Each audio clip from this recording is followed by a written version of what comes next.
নমস্কাৰ পুনৰবাৰ আপোনালোক সকলোকে স্বাগতম জনাইছো মোৰ অন্য এটি কালাৰফুল ভিডিঅ' লৈ আশা কৰিছো আপোনালোক সকলোৱে ভালে কুশলে আছে আৰু আজি প্ৰথমে ভিতৰৰ কামখিনি আজৰি হৈ লৈছো তাৰ পিছতে বাৰী লৈ যাম আৰু আজি বাৰীত তুলিম গৈ মই কৰা মূলাৰ খেতি আৰু সেই মূলাৰে কেনেকৈ আচাৰ বনাও একেবাৰে টেষ্টি লগা আচাৰ তাকে আপোনালোকক দেখুৱাম ভিডিঅ'টো শেষলৈকে চাব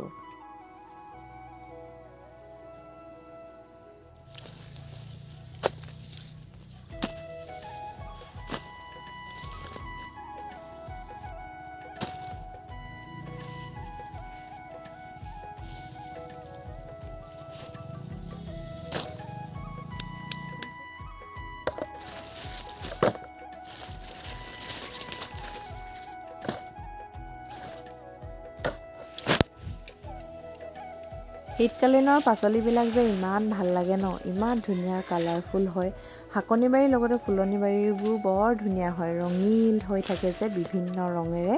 আৰু এতিয়া মই মূলা পাতখিনি কাটি ইয়াতে বাৰীতে থৈ যাওঁ মূলা পাতখিনি যেহেতু প্ৰয়োজন নাই মূলা আলুটোহে প্ৰয়োজন সেইকাৰণে মই মূলা আলুটো উলিয়াই লৈছোঁ পাতখিনি সাইড কৰি লৈছোঁ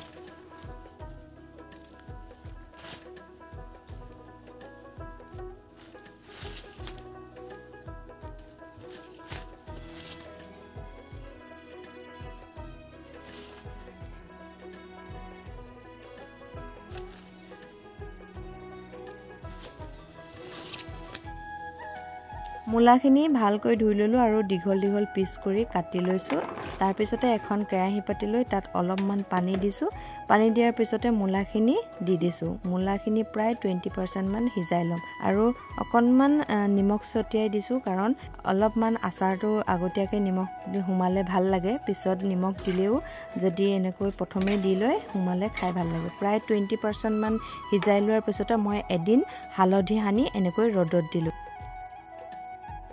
এদিনৰ কাৰণে মই ভালকৈ ৰ'দত দিলো মূলাখিনি আৰু আজি হৈছে নেক্সট ডে আৰু নেক্সট ডে মই এতিয়া মছলা ৰেডি কৰিব লৈছো এয়া পাকেটত থকা মেথি গুটি চফ গুটেখিনি আছে ইয়াত কলা জিৰা লগতে লৈছো 2 চামুচ সৰিহ আৰু এয়া হৈছে বীজ জলকীয়া সৰু সৰু ঘৰৰে হয় 4টা লৈছো আৰু এনেকুৱা কাশ্মীৰ ৰেড চিলি লৈছো 4টা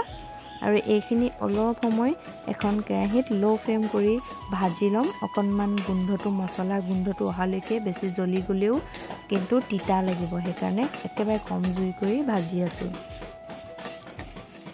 মছলাখিনি কাঢ়ি ললো আৰু ঠাণ্ডা হ'বলৈ দিছো মছলাখিনি ভজালৈকে এয়া মই মূলাখিনি পুনৰ অকনমান ৰ'দত দি দিছিলো যেহেতু নিমখ দিয়া থাকে অলপ পানী পানী ওলাই যায় সেইকাৰণে আকৌ অকমান ৰ'দত দি লৈছিলো এয়া দেখিছে মূলা ধুনীয়াকৈ পানীখিনি শুকাই গৈছে আৰু এয়া কেইটুকুৰামান লগতে আদা দিছিলো আৰু কেইফুটামান নহৰু এনেকৈ আদা আৰু নহৰু যদি মিক্স কৰি দিয়ে মূলা আচাৰ খাই খুবেই ভাল লাগে এইখিনি আটাইখিনি শুকাই গল আৰু মছলাখিনিও যেহেতু এইখিনি ঠাণ্ডা হ'বলৈ উলিয়াই থৈছিলো লগতে কেৰাহীখনত অকনমান বেছি নহয় 1 মানৰ তেল দি গৰম কৰিছো এতিয়া সৰু এটা খুন্দনা উলিয়াই লৈছো তাতে মছলাখিনি মই পিছি লম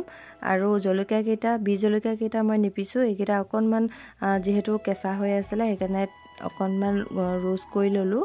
আৰু তাৰ পিছতে মছলাখিনি খুন্দি লম খুন্দনাটোত একেবাৰে মিহি নকৰো বৰ মিহি কৰিলেও আচাৰবিলাক খাই ভাল নালাগে মছলাটো অকনমান আহিলেহে ভাল লাগে খাই নহয়নে অলপ গোটা গোটা হৈ থাকিলে আৰু মূলা আচাৰ একেবাৰে কম তেলত ৰাখিবলৈ চেষ্টা কৰিছো আপোনালোকেও এনেকৈ ৰাখিবচোন ডাইৰেক্ট শুকুৱাতকৈ অকনমান যদি বইল কৰি লয় খাবলৈ ভাল হয় বেছি মানে লিকটিয়া নহয় কেৰাহীখনত যে তেল গৰম কৰিছিলো এই হাতাখনৰ জোখৰে মই দিছো আৰু সেই তেলখিনি অকনমান গৰম হোৱাত মই মূলা আৰু আদা লগতে নহৰু কেইফুটা দি অকনমান ভাজি লৈছো গেছটো পিছে অফ কৰি দিলো তেলখিনি গৰম হৈ আছে যেহেতু ইয়াতে ভাজি লৈছো আৰু ইয়া চাওকচোন অলপ সময় তেলখিনিত ভাজি দিয়াৰ লগে লগে কালাৰটো ধুনীয়া হৈ গৈছে লগতে বীজ জলকীয়া কেইটাও দি দিছো গোটাকেই দিম জলকীয়া কেইটা আৰু ৰেড চিলি আধা ফুল এচামুচ নহয় আৰু নিমখো দিছো আগতে যেহেতু নিমখ দিছিলো সেইকাৰণে কমকৈ দিছো আৰু এতিয়া মছলাখিনি খুন্দি ৰখা তাৰে কেইচামুচ মান দি দিছো আসলতে মছলা গোটাকে যিমান লৈছিলো খুন্দি দিয়াত বহুত বেছি হৈ গল আটাইখিনি মই দিয়া নাই 2 চামুচ দিওতে হৈ গৈছে দেখিছে আৰু একেখন হাতাৰে মই এয়া ধাৰা তেল মই দুহেটা দিছো বৰ তেল দিয়া নাই এইখিনি তেলতে মই আচাৰখিনি ৰাখিবলৈ চেষ্টা কৰিছো খুব কম তেলত, যিহেতু আজিকালি বস্তুবিলাকৰ দাম ইমান বেছি নহয়নে, কিন্তু সময়ত খোৱাৰ জুতিটো ল'বই লাগিব। সেইকাৰণে এই মূলা আচাৰকণ থলোঁ আৰু এনেকৈ কিছু সময় মই ৰ'দত দিলোঁ কেৰাহীখনতে। বটলত এতিয়াও ভৰোৱা নাই আৰু তাৰ কাৰণে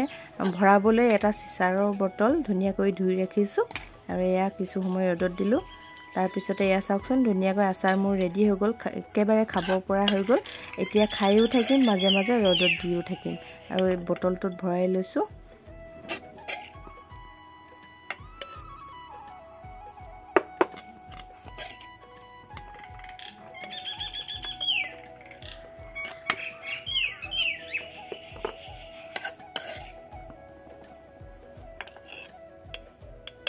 আৰু এয়া মোৰ মূলা আচাৰ ভৰাই দিলোঁ এটা বটলত, লগতে তেলো অকণমান আছে তলত, দেখিছেনে। সদায় এতিয়া ৰ'দত দিম আৰু জোকাৰি জোকাৰি থাকিম তেলখিনি। বেছি তেল দিয়া নাই, খুব কম তেলতে আপোনালোকক আজি মূলা আচাৰখিনি বনাই দেখালোঁ। আশা কৰিলোঁ আজি মোৰ এই আচাৰ ৰেচিপিটো চাই আপোনালোকে ভাল পালে বুলি। এনেকৈ এবাৰ ৰাখিব, খাবলৈ খুবেই